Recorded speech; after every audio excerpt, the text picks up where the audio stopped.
Her yıl milyonlarca insan ameliyat oluyor ve hepimiz cerrahın ne kadar iyi olduğuna odaklanıyoruz, değil mi? Ama aslında başarının bir o kadar önemli, hatta belki daha da önemli bir parçası var ki genelde pek konuşulmaz. Ameliyat öncesi hazırlık. İşte bugün Türk Toraks Derneği'nin 2024 raporunu temel alarak ameliyata girmeden önce akciğerlerimizi korumak için atılan o hayati adımlara, yani işin bilimsel kısmına bakacağız. Evet, bir ameliyatın başarısı sadece cerrahın el becerisine bağlı değil. Vücudumuzun bu büyük strese nasıl tepki vereceği de çok ama çok önemli. Peki, o parlak ameliyathane ışıklarının altında saklanan, çoğu zaman gözden kaçan o görünmez risk sizce ne olabilir? İşte cevap geliyor. Tıptaki adıyla postoperatif pulmoner komplikasyonlar. Kulağa karmaşık geliyor, değil mi? Aslında basitçe ameliyattan sonra akciğerlerimizin adeta bir SOS sinyali vermesi demek. Ve inanın bütün o özenli hazırlıkların tek bir amacı var. Bu büyük düşmanı kapıdan içeri sokmamak. Peki yol haritamız nasıl? Çok net. Önce anestezi akciğerlerimize ne yapıyor ona bakacağız. Sonra bu riski nasıl ölçüyorlar o sanatı göreceğiz. Ardından riski azaltmak için neler yapılabileceğine odaklanacağız ve en sonunda da ameliyat sonrası koruma kalkanlarını inceleyeceğiz. Hadi başlayalım. Evet, ilk bölümümüzle başlıyoruz. Düşünün, bir ameliyattasınız. Vücudunuz uyku halinde. Peki o sırada solunum sisteminizde, yani akciğerlerinizde tam olarak neler yaşanıyor? Şu PPK, yani postoperatif pulmoner komplikasyonlar meselesini biraz daha açalım. Ne demek bu? Aslında akciğerlerle ilgili bir dizi sorun. Akciğerlerin bir kısmının sönmesi olabilir, zatürre olabilir, hatta solunum yetmezliği bile olabilir. Yani bunlar iyileşme sürecinizi haftalarca geriye atabilecek, hatta daha kötüsü hayati tehlike yaratabilecek hiç de hoşlanmadığımız davetsiz misafirler. Şimdi burası gerçekten çok ilginç. Akciğerlerimizde inanılmaz hassas bir denge var. Bakın, bir yanda fonksiyonel rezidüel kapasite, yani FRK dediğimiz bir şey var. Bunu akciğerlerimizin güvenlik yastığı gibi düşünün. Her zaman orada olan bir miktar hava. Ama işte anestezi gelince bu yastığı biraz söndürüyor, küçültüyor. Diğer yandaysa kapanma volümü var. Bu da küçük hava yollarımızın kapanmaya başladığı nokta. Eğer bu kapanma noktası o küçülen güvenlik yastığımızdan daha büyük hale gelirse, işte o zaman işler karışıyor. Hava yolları kapanıyor ve atelektazi, yani akciğer sönmesi riski kapıyı çalıyor. Peki bu hassas dengeyi neler bozuyor? Aslında bir sürü şey. Mesela sırt üstü yatmak ya da genel anestezi almak o bahsettiğimiz güvenlik yastığını küçültüyor.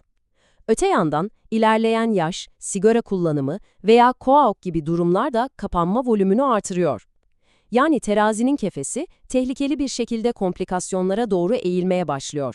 Ve bu dengenin bozulma ihtimali ameliyatın nerede yapıldığına göre de inanılmaz değişiyor. Grafiğe bir bakın, üst karın bölgesinde, yani diyaframa yakın yapılan bir ameliyattaki riskle alt karın bölgesindeki risk arasında dağlar kadar fark var. Neredeyse 3 kat. Bu sadece bir rakam değil, emin olun. Ameliyata hazırlanan bir ekip için en kritik verilerden biri bu. Peki, bu riskleri biliyoruz. Ama doktorlar bu riski nasıl ölçüyor? İşte şimdi ikinci bölüme geçiyoruz. Risk ölçüm sanatı. Evet, gerçekten bir sanat gibi. Gelin klinisyenlerin araç setine bir göz atalım. Her şey, ama her şey bu gördüğünüz akış şemasıyla başlıyor. Yani önce hastanın hikayesi dinleniyor, sonra klasik bir fizik muayene yapılıyor. Eğer burada her şey yolundaysa harika. Ama en ufak bir şüphe, anormal bir bulgu varsa işte o zaman yol çatallanıyor ve daha detaylı testlere geçiliyor. İşte tam bu noktada işin içine matematik giriyor. Tahminler bir kenara bırakılıyor ve risk somut rakamlara dökülüyor. Bunun için de geçerliliği kanıtlanmış skorlama sistemleri kullanılıyor. Ve bu sistemlerin içinde en bilineni, adeta bir altın standart kabul edileni ARISCAT indeksi. Peki bu ARISCAT neye bakıyor? Aslında 7 tane temel risk faktörünü puanlıyor. Tabloya baktığımızda mesela düşük oksijen seviyesi ya da göğüs kafesi içinde yapılan bir ameliyatın puanı çok yüksek. Ama ileri yaş, kansızlık gibi faktörler de puan ekliyor.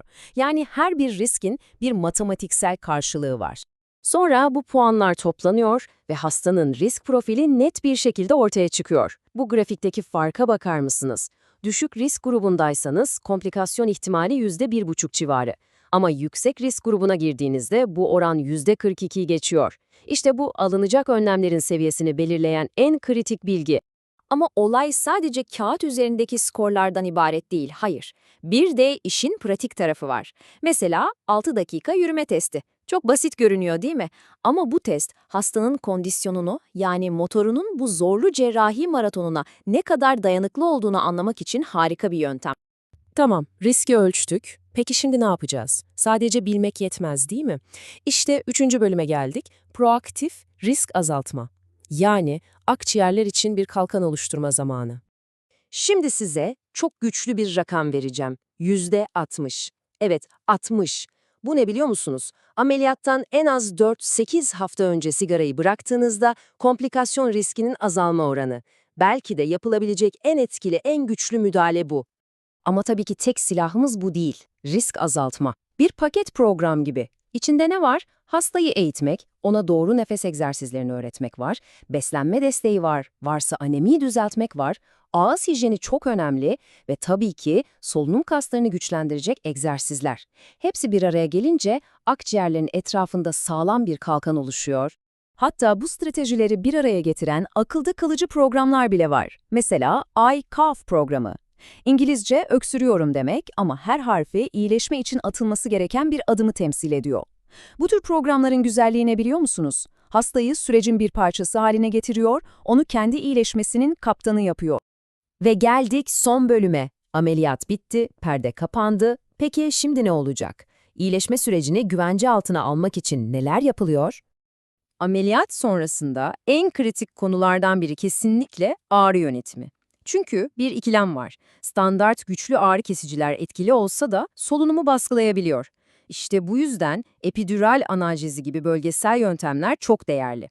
Çünkü bunlar ağrıyı tam hedefe yönelik olarak keserken hastanın rahat nefes alıp vermesini engellemiyor. Özellikle büyük ameliyatlardan sonra bu geceyle gündüz kadar fark yaratabilir. Tabii, iyileşme sadece ilaçlarla olmuyor. Asıl sihir o hastane odasında atılan adımlarda. Ne gibi mi? Mesela hastayı mümkün olan en kısa sürede ayağa kaldırmak, yürütmek, oksijenlenmeyi arttırır, o küçük egzersiz aletleriyle derin nefes aldırarak akciğerleri çalıştırmak ve tabii ki hava yollarının temiz kalmasını sağlamak. Bütün bunlar komplikasyonlara karşı örülmüş bir güvenlik ağı gibi. Sonuç olarak bütün bu anlattığımız titiz, detaylı sürecin tek bir amacı var. Bu cümlede çok güzel özetlenmiş aslında. Her hastanın ameliyata mümkün olan en düşük riskle girmesini ve sonrasında da mümkün olan en iyi sonucu almasını sağlamak. Peki ya gelecek? Gelecekte bizi ne bekliyor? Düşünsenize yapay zeka algoritmaları, üzerimizdeki giyilebilir sensörler. Acaba teknoloji sayesinde bu riskleri her bir hasta için özel olarak neredeyse sıfır hatayla tahmin edebileceğimiz bir zaman gelecek mi? İşte bu günümüz tıbbını yarının bilimine bağlayan bence en heyecan verici sorulardan biri.